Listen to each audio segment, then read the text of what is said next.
Hello, everybody. Welcome to the Rotoworld Football Show. I'm Patrick Daugherty, joined by Denny Carter and Kyle Dvorchak. It's Thursday, February 12th, 2026. The 2025 season is officially over. The 2026 offseason has officially begun. The coaching carousel is winding down. Still have some names to talk about, though. Kevin Patullo of Eagles infamy. I originally wrote in the show sheet, he's joining the Dolphins as offensive coordinator. That would have been bad enough. It's his passing game coordinator. He's going to be coordinator. Going to be working for Bobby Slowick, who is stopping this coaching staff, things of that nature. The same thing going in New York, where Brian Callahan has joined Greg Roman and Matt Nagy. Truly, who is stopping this coaching staff? Potentially everyone. Besides potentially everybody, who is stopping this Giants coaching staff, this Dolphins coaching staff? Who's stopping Klint Kubiak? Maybe a more legitimate question in Las Vegas. He's officially the new head coach of the Silver and Black. Fernando Mendoza, not yet officially Klint Kubiak's quarterback, but all indications will be. 2.5 months from now, we'll talk up his fit in Vegas. I'll talk about, are we positive that it's the right move for the Cardinals to move on from Kyler Murray? News that dropped over the weekend that will indeed probably be happening. How do we feel about bounce back odds for Bucky Irving getting talked up by new offensive coordinator Zac Robinson? Lots of other news. The Dolphins and Cardinals might sign Malik Willis, and it's going to be a disaster. Yeah. The Eagles definitely want Aaron Rodgers to return per Mike Florio. I'm numb to Aaron Rodgers. Who is stopping the Mike McCarthy, Aaron Rodgers reunion? I mean, it worked once, didn't it? Yeah, it's true. It did. And George Pickens, we'll see if we have time for everything we want to get to. That's because there's breaking administrative news in the league too. Speaking on the Pat McAfee show, guys. Pat McAfee, by the way, at the Super Bowl, Denny, did you see him almost holding religious reveries with people? That was weird. The crowd was chanting several times. Well, then he came up and kind of gathered them around like a preacher. It was almost like a reverie. It was interesting. Well, on one side, literally on our right side, we had McAfee leading chants, and on our left side, at one point, we had Stephen A. Smith screaming at the Boston ESPN or NBC guys. Sorry, not a joke. As we were on the air, he was screaming. I'm sure if you listen closely to our show from last week or Thursday, I believe you will pick up Stephen A. Smith's voice. You won't believe what they were talking about, guys.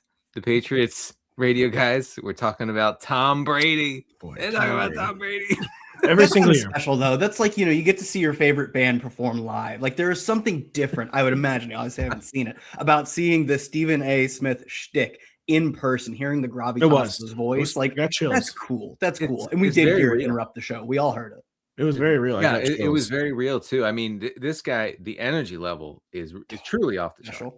I mentioned Pat McAfee because Adam Schefter went on a show. Yeah, okay. And so the league will make a push this offseason to extend trade limits for draft picks. Right now, you can only trade picks 3 years into the future, which I think really might only mean 2 years into the future. I think that means this spring you can only trade your 26, 27, and 28 picks. Mm-hmm. They want to expand this to 5, apparently. I say I'm going to just, for the joke I put in the show sheet, for when the Browns inevitably want to trade for James Harden. James Harden he's forced to trade to all 30 NBA teams. Yeah. He's on his second go around with the Cavs. He's on his first go around with the Cavs right now. After second go around, trade me to the Browns. I don't care what it takes. The Browns we have 5 first-round picks to give it for James Harden. This would be an almost unfathomable disaster. I feel like allowing teams to trade 5 first-round picks. I do not think they should allow this, Kyle Dvorchak. What do you say? No, there are so many. I mean, I don't care. Let teams burn themselves to the ground. It's perfectly fine. The Browns they've been killing it with the 3 years. We put it to 5 years, they'll start to struggle as a franchise. Franchises cannot get out of their own way, and this will only exacerbate that. But it's not like at this point we've had a lot of franchises that are just really keeping up. Middle of the pack every year, they're contenders. There are pathetic franchises, and they'll probably just continue to be pathetic because they've already been one of the bottom 5 teams for almost the entirety of my adult life. I do agree though that why give them this option? Don't put their hands on the nuclear football. Don't let it enter the room. Don't put it near them. Well, Denny, I feel like too part of the NFL business model is the illusion of hope that there's always a quick turnaround just around the corner. If you're down 5 first-round picks all of a sudden, it's never been more over. Truly never been more over. I feel like they actually do need to save teams from themselves on this front. Yes, they need to save the Raiders from themselves. That's what we're talking about here. But let me just get off my Harden joke. Look, David Njoku is headed out of town. He said it this week. That means Harold Fannin is going to need a breather once in a while this coming year. So, James Harden can get in there, run 10 to 12% route rate, and really just have him block, right? Because he's got a frame that could really take on a linebacker. He could maul a safety or a corner. He does have a corner. Can you imagine James Harden blocking one time? I can't even comprehend the he would sight immediately of it. retire. Yeah, I cannot even comprehend the sight of it. That's I would take him in 2 tight end drafts, of course. Will James Harden ever be happy, by the way? No. Ever? No, he won't. Has anyone in the history of American sports forced more trade? He's forced more trades than like some franchises have ever experienced. Like there's been 3 trade requests in the history of the Los Angeles Lakers. Like Harden has like 7 on his own. Yeah.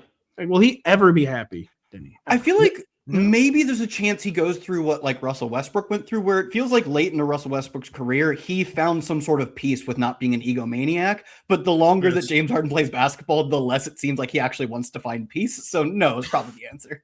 Our guy will never, ever, ever be happy. Denny, by the way, what do you say to our audience members who are triggered by you wearing a Toronto Blue Jays baseball hoodie? Pitchers, catchers, things of that nature. Sorry if you're upset. The baseball is back. My favorite sport. The sport that I'm known for primarily. I love my baseball. Denny, can you name one Toronto Blue Jay? Yeah. Max Scherzer.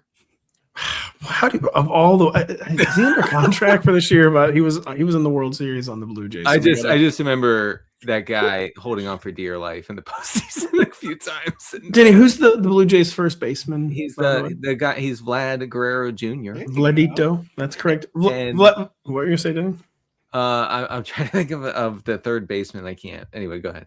Who was the third baseman? They kind of were cycling guys through there. Were you thinking of shortstop Bo? Were you thinking of Bo Bichette? He's no longer on the Blue Jays. Yeah, that's what I thought you were thinking of. Well, my friends from Canada, who I met when I was in Quebec last month, they said that they were going to Blue Jays training camp. It's not called that, but yeah. What is it called? Spring training. But they said that they would be devastated if the team lost Bo Bichette, so I feel bad for them now. He's defected to the New York Amazons. You know who else defected? Not by choice, from the Philadelphia Eagles. Kevin Patullo. He's now the passing game coordinator in Miami. Has Jeff Hafley, Denny Carter done one thing? No. I've already prejudged Jeff Hafley, so basically everything the Dolphins could do. The Dolphins could, at this point, be like, we exhumed and reanimated Vince Lombardi. Like he's actually like through AI, like he's like devoured 60 years of film. He's ready to go. I'm like, the Dolphins is catastrophic hire. They did the Neo thing where he says, I know jujitsu now. Yeah, it was a catastrophic hire. The Dolphins added Vince Lombardi to Jeff Hafley's staff. But I mean, come on, man. Bobby Slowick and Kevin Patullo, like with Quinn Ewers, like I don't even know like who's the quarterback, and like what is the plan here?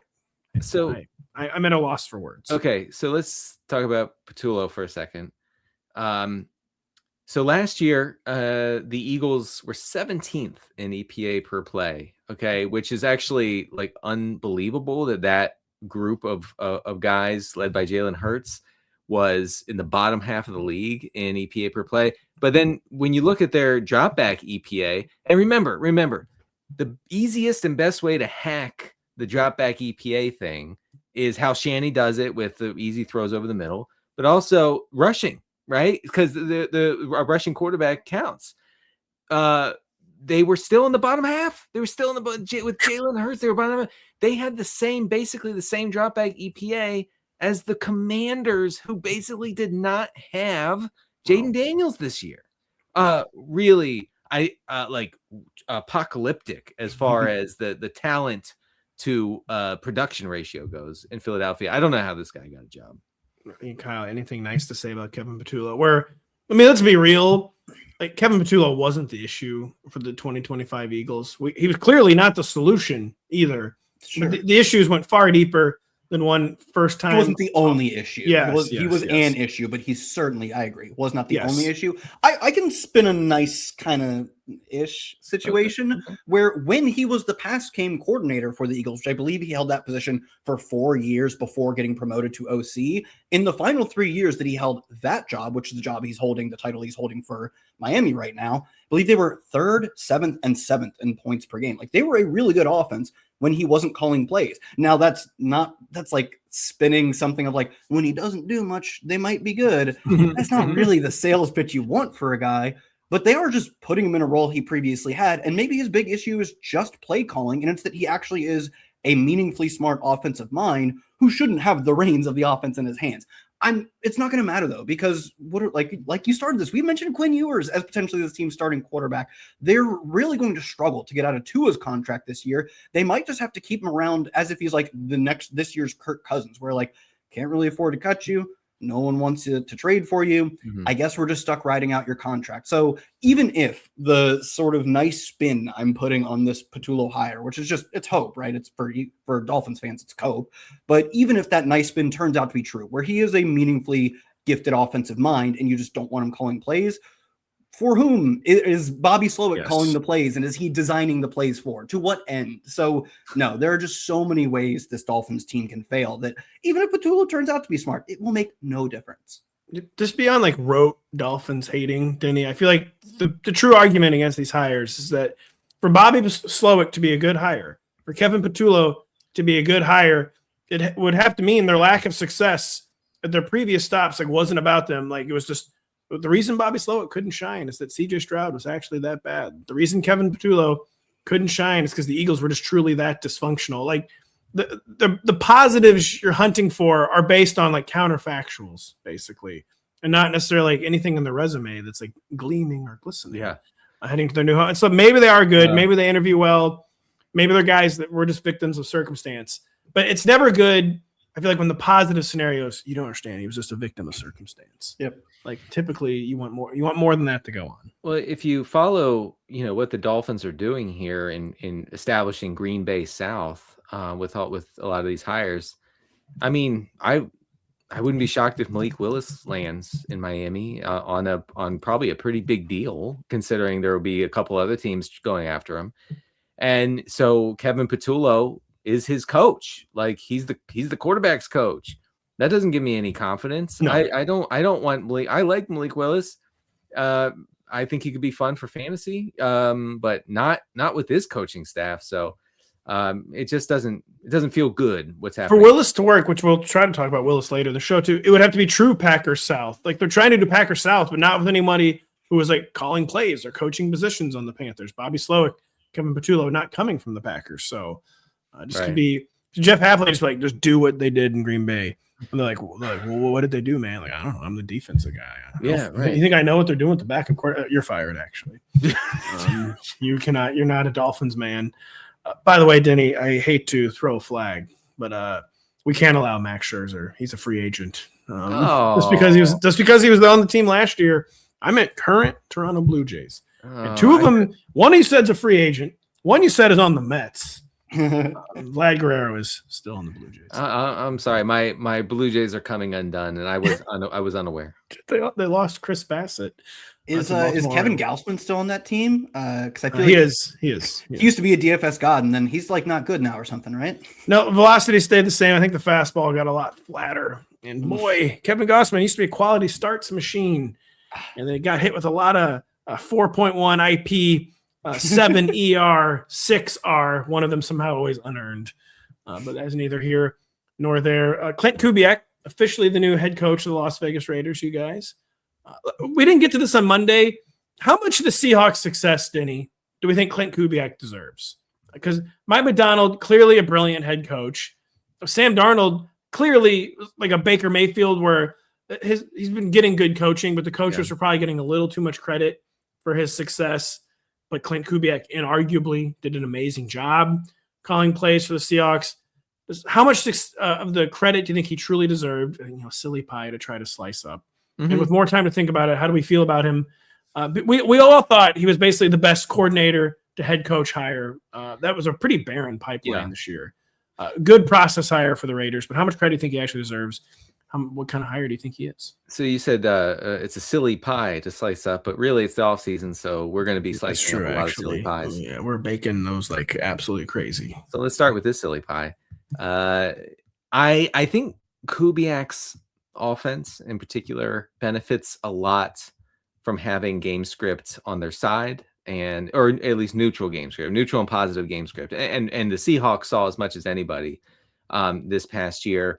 It could be a Darnold thing, when defenses know what's coming and they can pin back their ears and go after the quarterback. I know that Darnold doesn't do well typically in those situations. So it might be a Darnold thing, but it helps when, you have a Seahawks offense that basically had like the same or close to the same pass rate in neutral situations, in trailing situations, and in leading situations. Like it never really changed all that much. But that's helpful because, you can do the play action all day. You can do all the fancy stuff. You can do the safe throws. Like you don't have to be aggressive downfield. So in Vegas, it's probably not going to be like that, right? I mean, it's a bad team. It's like real bad. And they're going to be facing a lot of negative game script, most likely. They're in a tough division. So I don't know if the Kubiak system can work as well when you're down 20 points in the third quarter compared to always ahead like he was in Seattle. I guess maybe the only light pushback to that might be the Kubiak system. The Shanahan systems are always predicated on the run. They have the number 6 overall running back from last year. Clearly, the Raiders' rushing attack is going to be better than it was under Pete Carroll and Chip Kelly, because how could it possibly be worse? I mean, Ashton Jeanty, wasn't he hitting the backfield more than like any running back? Yeah, like recent history. The setup will be better in Vegas, but yeah, they're going to be trailing a lot. It might be one of those years. So Fernando Mendoza got a pretty rare thing for a number 1 overall quarterback, where he's coming into a situation where at least the head coach is going to be, like I always say, like his personal quarterback's coach, essentially. Yeah. His play caller. Cam Ward had that, by the way, and didn't. I'm worried about our guy Cam. Klint Kubiak, different caliber higher, of course, though, than Brian Callahan was, where he, despite going to a bad team, amongst bad team setups, it's better for Fernando Mendoza than you will typically see. So I do have optimism about it. There's some years like where the top offensive coordinator, you have teams fighting over them. Like Ben Johnson was like such a slam dunk process hire, looks like a slam dunk results hire, where he was an unusually good coordinator to head coach pipeline. I just feel like this year was unusually bad. I don't think Klint Kubiak, he's a son, most famous for being a son and following around like Kubiak's and Shanahan's, like kind of a weak crop when he's the top candidate. But he was the top candidate, and he was like a credit to his team. So I don't even know where I was going with that. Someone say something. I feel like I'm gonna give Mike LaFleur credit for being in a very similar vein. Didn't call plays. Next question. Yeah, I didn't. Well, he's called plays before. Yeah, wasn't it a disaster? It was with the Jets. The Jets have been a disaster for, I'm not going to say no, I'm going to say it wasn't his fault. The fact that he couldn't fix Zach Wilson, I'm going to say not his fault there. Yeah, at least he does have some experience, Mike LaFleur. Well, LaFleur, too. Talk about a good process hire. Like, that's probably the best the Cardinals could hope for. Oh, yeah. Yes, I totally agree. Yeah, he's not as good of a hire as Klint Kubiak, to be clear. Because I agree, the play calling, the certainty with which we have that Kubiak, when he calls really good plays. The offense works extremely well. We don't have that with LaFleur. I agree. There's like an adjusting scale of like, what were the Cardinals possibly going to get? 60% of Klint Kubiak, 75% of like the quality of that hire. That's really like they're like out kicking the coverage on what I thought they would get. We're cooking with gas here. Fantasy and bio, by the way. We're only caring about skill players, but man, Klint Kubiak, the negative game script thing is really real. That's a true concern, but not too often that you're an offensive-minded head coach and you enter your new job with a number 1 overall quarterback, a number 6 overall running back, Brock Bowers. Like he's got the skill core like setup he already needs. Who knows what the offensive line, who has any clue about the defense of Max Crosby, successfully forces his way out of Vegas. But Klint Kubiak really set up for success. So Denny, do you have anything to add on Fernando Mendoza's fit with Kubiak? He's been, what is this? Like QB talking up the head coach. What is that supposed to mean? Do you remember what that's supposed to mean? I think Mendoza talking up Kubiak when asked about him. Field Yates had stuff saying it's an amazing fit. How do you feel about Mendoza with Kubiak? Yeah, I mean, I trust Field. I may have written that blurb. Thank God, so you know what I'm talking about. I do. Thank God. I do, and I think he'll be a solid starter. I have my reservations about his sack taking situation, and actually our colleague Zach Kruger is writing about that this week, so check it out on Rotoworld soon. I think maybe on Monday. He's writing a Mendoza hit piece. I'm ashamed to be party to this, by the way. No, I'm not. I think people should read it. And I think that Zach is only asking questions. At last I checked, that was still legal. So it was still legal. Here's what Mendoza, by the way, said about Klint Kubiak. But this guy is already such a politician. It's almost insane. Like, he should not be this polished. But throughout this entire season, we, as in the University of Indiana, actually had a little bit of Kubiak of Sean McVay's system, not our RPO system, but our play action. The way Kubiak is able to incorporate outside zone and get the edge with the run game, where the running back can collect the edge, hit the hole, or cut back and do play action off of that. And the way he has developed Sam Darnold has been phenomenal. Fernando Mendoza. Slight dig at Darnold, by the way. Slight dig at Darnold. He's like, wow, he got a lot out of Sam Darnold. Oh my God. Mendoza's like a little bit like if AI were real. Like, he's AGI kind of. Right. Yeah, he's the AGI quarterback. He is. I mean, his post game interviews were almost jarring. They were. Mm-hmm. They were very LinkedIn. Like, he posts on LinkedIn. That's a huge red flag for a number one overall quarterback. I don't know. Yeah, I'm a little. I don't know, guys. I really don't see him as a guy with a ceiling. But Kyle, man, don't you love that Denny's already seeding the number one overall pick, and Denny's going to seed the high ground to us? So you just love to see a development like that 2 months in advance. like slam dunk since November. He's the number one pick, not even close. And Denny's just going to cede the high ground to us. It's no fun if we're all like, yeah, he's going to be the best quarterback of all time. you guys tried that last year and it did not work. No, it didn't work. All right, come on, man. Right. I mean, guys, quarterback evaluation is really difficult. I think that the overwhelming consensus being that Mendoza is clearly the top pick, clearly going to be a locked in top half NFL starter. These are a lot of assumptions, man. Yeah. The guy wasn't even good until this past year. Well, not blatantly untrue, actually, but he was pretty famous. We're speed running the Trevor Lawrence. Like, actually, he was never even good situation. Mendoza was actually pretty famous at Cal, Denny, before he transferred. No, I recognize that, and I've looked. I've perused the numbers and the rates and things of that nature, and nothing was super impressive until he joined undefeated quarterback of the best college team since probably 2019 LSU, and he's not even good. No. He's good. He's good. And in the league, in a league that's just desperate for drop back quarterbacks who can read a defense a little bit, he's going to be fine. He'll be in there for a long time. We're desperate for a short break. We'll be right back after this. Want a different way to consume the Winter Olympics after prime time on NBC and Peacock? 2 Guys, 5 Rings is the show for you. Bowen Yang of Saturday Night Live and Wicked fame and Matt Rogers of Palm Royale and No Good Deed have you covered. Their 15-episode podcast series takes you on a journey of Italian culture, what happens inside the Olympic Village in Milan Cortina, and much, much more. Download and subscribe wherever you get your podcasts. Boy, I've been watching so much Olympics. Really? Yeah. Did you know the speed skating kid from Wisconsin? Did you know there's a American speed skating prodigy from Wisconsin? I did not know that. Stolz. So I'm kind of a normie with the Winter Olympics. Like, I turn on NBC and I have them tell me the story, and I'm like, I'm immediately hooked. Oh, and so I'm like a success story for our Olympics production. Like, we got to get Pat into this in 15 seconds. And we got him. Yeah, Jordan Stolz, producer Adam points out, our guy is a wrecking ball. When they're doing focus groups for, like, how do we pitch the Olympics? Like, what kind of stories do we want to tell? They just bring you in. And if you're hooked, they're like, this will work for 20 million viewers at 3 a.m. Like, it's 100%. But did you know there's a 54-year-old curler Dang. He's a personal injury attorney. This is not a joke.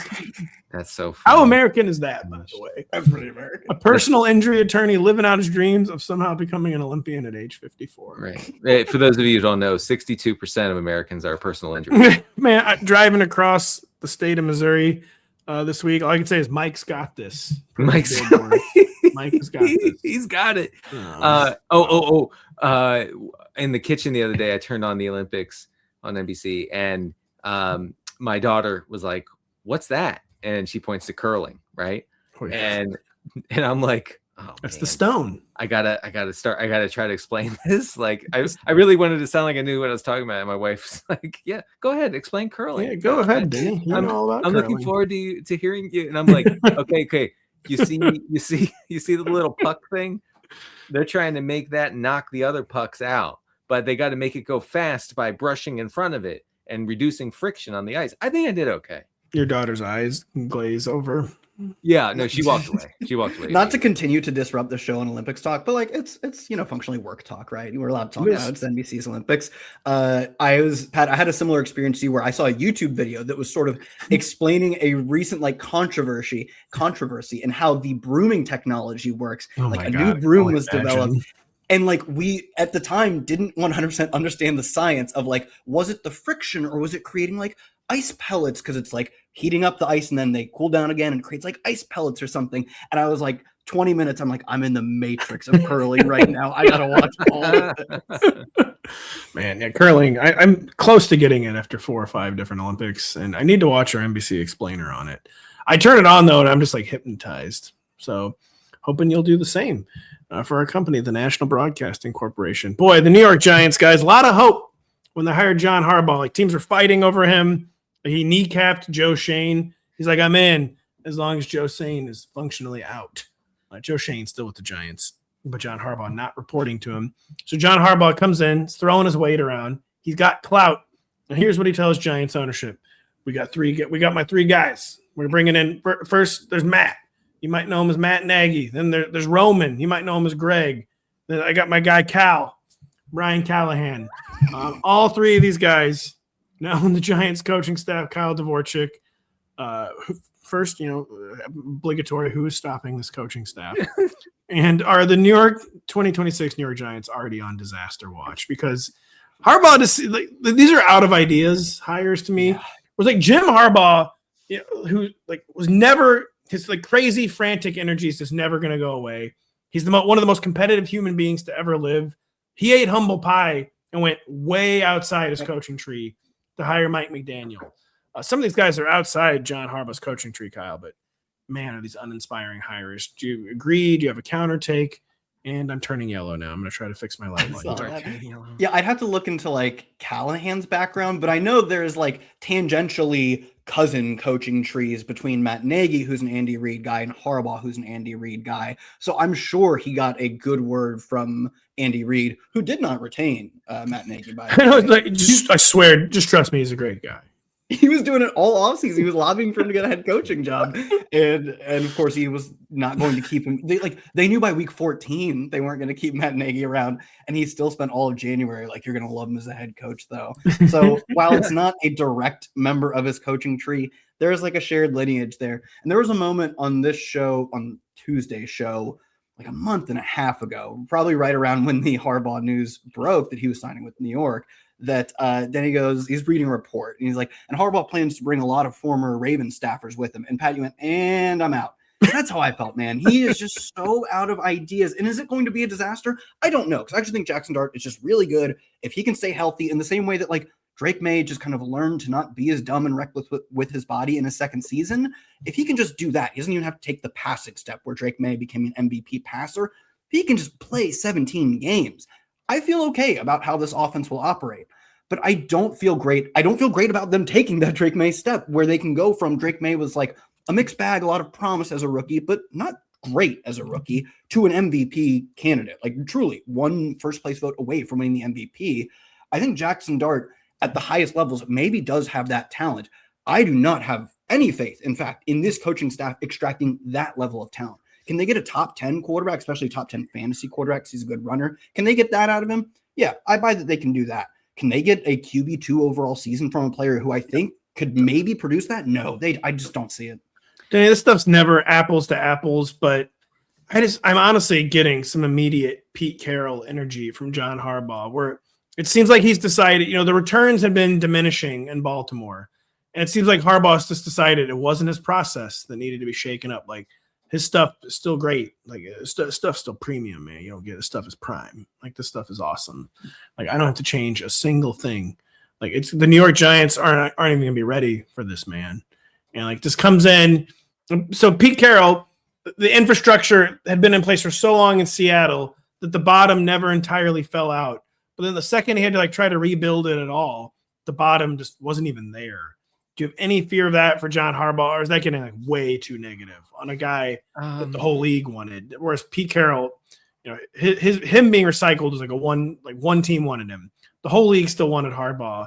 So is that like way too like dark of a foreboding for John Harbaugh with the Giants? It might be a little dark because at least with John Harbaugh, unlike with Pete Carroll, it's not a make work program for his family. And not yet. Not yet. He'll probably look into it. But I guess maybe his family includes Greg Roman, at this point. Like, he's at Thanksgiving. I'm 100% sure. He's at the Harbaugh. He's at the Harbaugh Thanksgiving. No absolutely. I don't think folks realize like how bad the Chiefs got under Matt Nagy.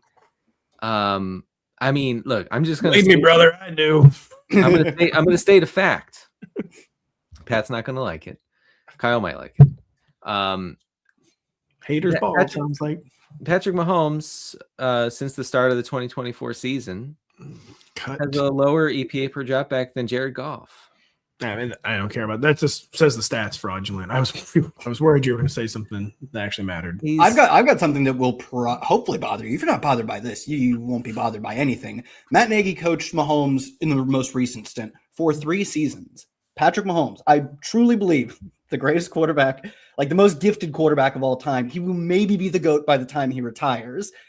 They never finished better than 15th in scoring in 3 consecutive seasons. My God, man. That's pathetic, man. Yeah, That's embarrassing. So, I think the point is that he took a Mahomes-centered offense and made it very average, okay?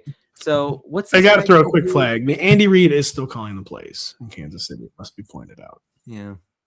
I mean, yeah, I agree that it's not 100% Nagy, but there was such a stark shift. And part of this is the talent left. I don't think they lost Tyreek Hill. Maybe it was the exact same year that they gained Nagy back, but it was somewhere in that range. And defenses have shifted the way they play Mahomes specifically, but defense in general. But all that being said, to be like top 5, top 3, number 1 offense, MVP, Super Bowls, and they still did win Super Bowls, or I believe maybe a Super Bowl. They went 1 and 2 in Super Bowls during the reign of Nagy. So, but to see how well they performed on offense in every year before Matt Nagy got there, and then to see it immediately collapse under Nagy to at best the 15th best offense in terms of scoring, I think that has something to do with Nagy. Agreed. It totally doesn't have everything to do with Nagy because he's not the play caller. But the on-off splits for Nagy are damning. Excuse me, I said they went 1 and 2. They actually went 2 and 1. So the Chiefs only won the Super Bowl 50% of their Nagy seasons. They only made the Super Bowl 75% of their Nagy. So they just went 1 and 1. Nagy was there 3 years in a row, and they won 3 years ago, lost 2 years ago, didn't come close this past year. So they won in 20. Wait, they won in 22. They won in 23. They lost in 24. 23 was his first season back, I believe, because he's only been there 3 years in a row. The Giants, though, I don't know, man. Yeah, yikes. Yeah, I'm not. It seems like a situation where Harbaugh won't actually be there very long. Oh my God, he smash and grab, man. He's looting the New York. I'm 62. You really think I can keep doing this? I mean, you have a steamship passage booked to Europe? What are you talking about, man? First off, how'd you get in my bag? Second, Second, has anyone seen Todd Monken? Because he's coming on the boat too. I mean, Monken's listen. When Monken's fired around Halloween this year, he's going to land with the Giants literally within a half an hour. Immediately, they'll call him a defensive assistant. Weirdly, they'll do something dumb like that. Yeah. But who is stopping this Giants coaching staff? I'm sure we'll be talking about it a lot more. One thing I know we'll be talking about a lot more: Denny Carter, Kyler Murray, NFL Network's Ian Rappaport believes the Cardinals are, quote, very likely to move on from Kyler Murray. Of course, just confirming the obvious. I just want, are we 100? I'm, as you guys know, I've already talked about this several times in the show. I'm very haunted by the fact that this roster went 2-3 with Kyler Murray, 1-11 with Jacoby Brissett. Kyler is not good, but he was also basically always around 500 at worst in Arizona. Are we absolutely positive it's the right decision for the Cardinals to move on from Kyler Murray? And why is the answer yes? I'm not. Because like I said earlier, I mean, this is a quarterback-starved league, right?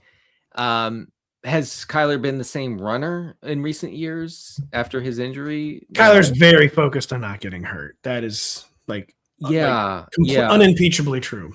Anytime I covered a Cardinals game, I couldn't help but notice that like this guy, he bases his game on I'm not going to get hit, and that's my first priority here. And you can see how that kind of undermines the whole offense. He didn't used to play that way. I don't know if he'll ever get back to playing the way that he did in his first few years, but for them to find someone who's better is going to be tough. It's going to be tough. He's not good, but he's a starter probably, right? Yes. Yeah. Okay. He's a starter in the NFL. We're not sure that they can go scrounge up a locked-in starter for the NFL like that. That's it's a bad draft class, right? No, it is. I know, and there's the free agency. Well, okay, they are interested in Malik Willis. Everybody is. El Kirko too, maybe. Oh, I don't think he's been linked to them. By the way, I'm just making that up. He's out. Well, for fantasy, let's get that going because El Kirko will never not target Trey McBride. Oh my God, El Kirko! Wow, does anyone call him El Kirko but me? By the way, I don't know. We'll go with it. Is Mike LaFleur? Is there a chance he's the best play caller Kyler would have ever had? He had Cliff, and Cliff, you can never tell. Like, is he the most overrated coach in the history of the league? Is he actually kind of underrated at this point? I can never quite tell. With Cliff, I'm leaning towards still the most overrated coach. You're a Cliff hater. I don't know what you're talking about. Well, I don't know. They did make the NFC Championship game, but 2 years ago. He's done nothing wrong. He's done nothing. Cliff, most overrated guy in the history of the league. No, he's done nothing wrong. Wrong. Oh, he's done so much right though, because we all remember all the Cardinals' success, and 50% of his time in the Commanders wasn't the worst season they've had. Kyle. So where do you break the tie on the Kyler hating? By the way, are we positive this is the right move for the Cardinals? I'm with Denny that we know for sure he's like a top 32 NFL quarterback, and it can get really ugly if you do not have one of these guys. I mean, just think about how the Brown seasons went. Like this recent season, like Pat, we talked about this like last year, where like there's just no way they fire Stefanski, even if things go poorly, they're just not going to do it. And then we had the realization that like everyone says that, even though I think he's a good coach. Everyone says that before the 13th loss. And then the 13th loss happens. Like, this is just untenable. We can't keep watching such awful play and keep the head coach. That's the type of stuff that gets regimes fired. And Kyler is not that level in terms of like, it wasn't Kyler's like complete bottoming out that caused their last coaching staff to get fired, caused Gannon to get fired. It's just that they had gone nowhere. They'd been spinning their wheels. Kyler had been spinning his wheels. Kyler's been plateaued for years. But he's plateaued at a level that won't embarrass a coaching staff. And sometimes, like, you need that. Like, sometimes you just need to hold on to your job for a year. And if they go out and they like, we're going to get Malik Willis, and they get outbid on him, and it's just Jacoby Brissett. You mentioned it, Pat. Brissett, what? You said he went like 1-10 or something? 1-11. 1-11. Oh. Yeah, I mean, if they have that win-loss percentage over 17 games, it's very possible the team's a one and done at like 2-15 or whatever. So I think it's risky in that sense to let him go. But I don't really see what the ceiling is here. In the same way we've talked about it with John Harbaugh and Brian Daboll as the head coaches of their respective teams, like what is left to explore here? Like get him another offensive coordinator. I understand why it's just time for these two sides, which I don't think they really care for each other at this point, to split. The Cardinals should just fire their head coach every year, by the way. I think that'll work, yeah. Just cycle through until they actually find somebody. We'll be right back after this. It's tipping off this weekend in Los Angeles. The NBA's biggest stars gather for All-Star Weekend in a redesigned All-Star game. Do not miss USA versus the World, Sunday on NBC, and of course, streaming on Peacock. Being exciting even to NBC. We got too many sports right now. It's a lot of sports. We've hired Clayton Kershaw, Joey Votto, Anthony Rizzo for our baseball coverage. Look forward to promoting that all summer long. Look forward to promoting all summer long. Bucky Irving's going to be just fine. Guys, it's going to be just fine. He was only sleeping last year. How do we feel, Denny, about Bucky Irving's bounce back odds? Zac Robinson, the new play caller, said he sees him in a very similar light to Bijan Robinson and what he can do in the passing game. Bijan Robinson, of course, also committed somehow. In Atlanta. Well, not last year, but a little bit. But you said committed? I mean, a little bit. He ceded more snaps than some lead backs do. Yeah, and he ceded like almost exactly half the red zone work. Yeah, but that was Denny, that's to your guy, to be fair. I know, to the better running back. I know. So Bucky, before this injury-plagued 2025 season, which killed all my fantasy teams. By the way, I've been trying to not say it. This is my last day in my house. They're taking the bank. Got me finally. Well, look. Did they read this Zac Robinson quote? Could they give you some sort of? I've been trying. They're claiming their fax machine's not working. They can't get it. You could have an emergency filing with the judge. We're trying. I actually think you could do that. I'm out of money to bribe the judge. Unfortunately, I'm praying for your family, but thank you. Yeah. So his pass catching metrics were pretty good in 2024. I have some numbers from when he returned in like the final 7 weeks of 2025, and they're not good, but it is a little tough to separate Bucky Irving's performance and the metrics from a Bucs team that just their run game just completely evaporated due to offensive line injuries, various injuries across the offense. So the Baker's play cratering after he was injured. Yes, right. And so teams are not they're not very afraid of the passing attack. So that definitely played a factor. So the Bucs from week 12 to week 18 had the third lowest rate of rush yards before contact. That's often, a metric that says the offensive line is not really winning against the defensive line. Bucky's metrics are bad. 41st out of 62 qualifying running backs in missed tackles forced per rushing attempt, 22nd out of 62 running backs in rushing success rates. And as far as yards after contact, he was 60th out of 62. So not great, but I do actually think he's a good player when healthy. He was not healthy last year. Kyle, what's like the early best ball narrative on Bucky Irving, like once in a lifetime buying opportunity or like fell for it again award? Did you have any sense for how this is beginning to unfold in best ball? I mean, I guess it just depends on like what circles you run in, but I do feel like for myself, it feels much like Devon Achane coming off of his 2024 season heading into 2025, when we knew that like when things work well, there is an incredible amount of talent to be mined here. And with it comes tons of fantasy points, but obviously there were situations in which it just all falls apart. And I tend to lean on the optimistic side of these things when players are revealed to be extremely talented. Like that opens up a ceiling where Bucky Irving is a top 4, a top 5 fantasy running back. Whereas like as good as Ken Walker's end to his season has been, he just doesn't have the skill set and the talent to ever be like the number 3 overall fantasy back. So I want to buy in on this Bucky Irving, this bounce back potentially in 2026. And the pass game usage, which we were talking about with Zac Robinson for Bijan Robinson, was really good. Specifically, they were using him in, maybe it's just the factor of Darnell Mooney was like one of the worst wide receiver 2s in the NFL, but they were lining him up. History of the league, not just last year. It was bad. Maybe, it's just the talent they had at their disposal, but a lot of teams, even when they're bereft of talent, don't really get creative in other ways to try and mask that. They just flounder and struggle. And we saw Bijan Robinson was top 2 in both routes run from out wide and routes run from the slot. And obviously that's what propelled him to being the closest running back to Christian McCaffrey as far as pass catching stuff went. If we only got that from Bucky Irving, and he was still a committee back between the tackles, he did cede some goal line work to maybe Sean Tucker because Rashad White's a free agent. So even if he did cede some goal line work, cede some carries, but he got that creative pass game usage, that alone would almost guarantee a bounce back.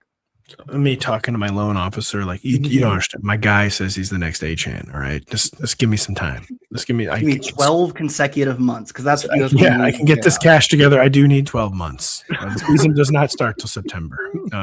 Can you guys just sit tight for the end? Like they're backing out of my driveway as I'm saying this. Like, where are you going? Please come. Not the piano. They're not the piano. That was my grandma's. All right, my wife is going to be so mad. Not the piano. Yeah, it's all Sean Tucker's fault too. My daughter needs the piano to practice on. Do the Cardinals or Dolphins need Malik Willis? Jeremy Fowler says Denny. Teams he will be as in he being Jeremy Fowler will be watching to pursue Malik Willis. Our Arizona. This is more of a Jeremy Fowler update than it is. I don't know. What do you think? Is it just gonna be the Dolphins? It's gonna be the Dolphins. Yeah. Just lock it in. Lock it in. Because they're like, okay, we're just going to do the Packers South thing, which, by the way, the second time the Dolphins have tried this. It is.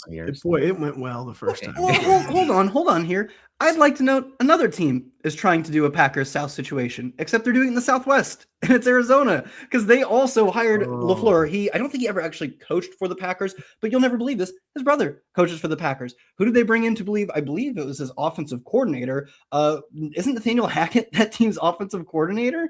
Packers, famously, yes. Packers offensive coordinator, Nathaniel Hackett. Like, this is a team that is maybe not as directly doing, like, let's recreate the Packers in the aggregate, but they're doing a decent amount of that. And I would imagine we know how much Matt LaFleur loves Malik Willis.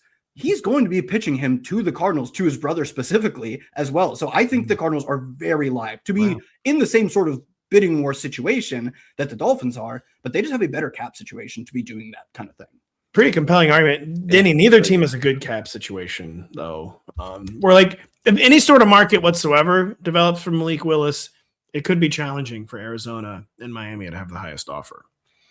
Yeah, I mean, the Tua contract is disastrous, obviously, for the Dolphins, which we all knew the second the ink dried on that thing. And so I maybe Kyle's right. Kyle has brought up some good points over the past couple of minutes, and I'm now saying the Cardinals are the odds-on favorite to land Malik Willis. And for fantasy, I'm thinking like wherever he goes, we're just not going to see a lot of volume. So the Michael Wilson MHJ thing probably runs out of steam pretty quickly because you don't have Jacoby Brissett dropping back 48 times a game and never running, by the way.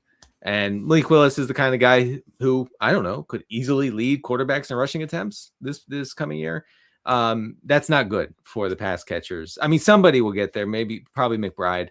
But I'm not excited about him going to either of these teams. I wonder if Malik Willis could get paired with Jonathan Taylor in Indianapolis. That'd be interesting. I think he almost prices himself out of that in a way where the Colts, my guess is they want a bridge for probably just Daniel Jones on PUP, right? They want a safe bridge to Daniel Jones. Mm-hmm. I think Malik Willis gets like a Justin Fields contract. They would require them to be moving on from Daniel Jones. Yeah, I don't think they will. No, they seem like they are not going to, which is... Oh, Cardinals, by the way, they're flush with cap space. They'll, even after cutting Kyler Murray, they'll be good to... All right, he's in Arizona. Get the jerseys printed. Let's go. Man. Speaking of Packers South, Joe Philbin has gone to the Raiders coaching staff. This is absolutely not a joke. Is that a joke? No, for real. Offensive line coach. Dead serious.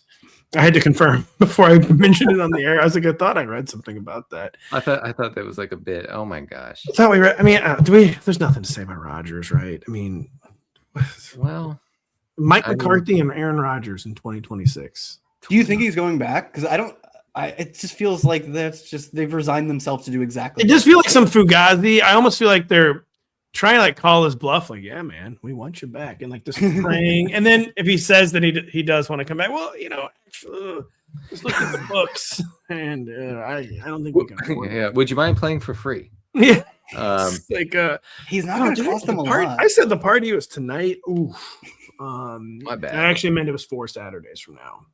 I feel like the Rodgers thing is very much like Kyler Murray, where we're like, he's not the 39th worst quarterback in the NFL. Like, he's probably a top 30 quarterback, and the Steelers, I still think he's probably top 30.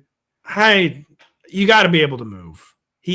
Rodgers truly, one of my old favorite Game of Thrones references is who was the guy who helped Khaleesi They go to the island where everyone turns to stone, and he goes, "Stone men," and that's how I feel about Rodgers when I see him moving now. The defense is like stone men, and they just go easily sack him. Yeah. But then they catch the disease that makes them stone men. Oh yeah. Like, sad. Is he worse than like Marcus Mariota? Oh God, yeah. I don't think so. Our guy Mariota is better. Well, also, if you talk about backup quarterbacks, you can't stay healthy. Marcus. Oh, like, he's the poster child. Well, Tyrod Taylor after Tyrod. True, Tyrod Taylor's the GOAT. Like, he just is the clear GOAT. Tyrod is a true legend. But beyond that, it would be like the Steelers bringing back Justin Fields or going after Carson Wentz, or Malik Willis is maybe an option for them. Although I don't know if that's where they go. But the options are just so grim that I can very much see them telling themselves like, it's going to work this time. I didn't hear Will Howard's name mentioned there. Oh, stop. There's a reason for that. So Aaron Rodgers this past year, you won't hear this on any other show. He had 20 rushing attempts in 16 games. Just kind of tells you the extent to which the rushing thing is completely over. He used to have 20 rushing attempts per month. Probably at a bare minimum. And was really good on them. Really gained a lot of yards. I cannot believe. I really thought the Steelers were finally getting their St. Louis Cardinals religion. Like, we ran back this era 5 years too long. It's time to move on. Not even my Cardinals ever hired Mike McCarthy and paired him with Aaron Rodgers. Like, just genuinely stunning. Anyway, franchising George Pickens ends well. Final thoughts? Oh no. Just extend him. Like, if they franchise tag him and then they shortly extend him quickly, get it done quickly. Yeah. He's got to be quick. We're talking real quick. Yeah. You cannot take this down to July. You're by franchising him, you are guaranteeing he holds out. You're guaranteeing or he holds in. He shows up. That's what it'll be.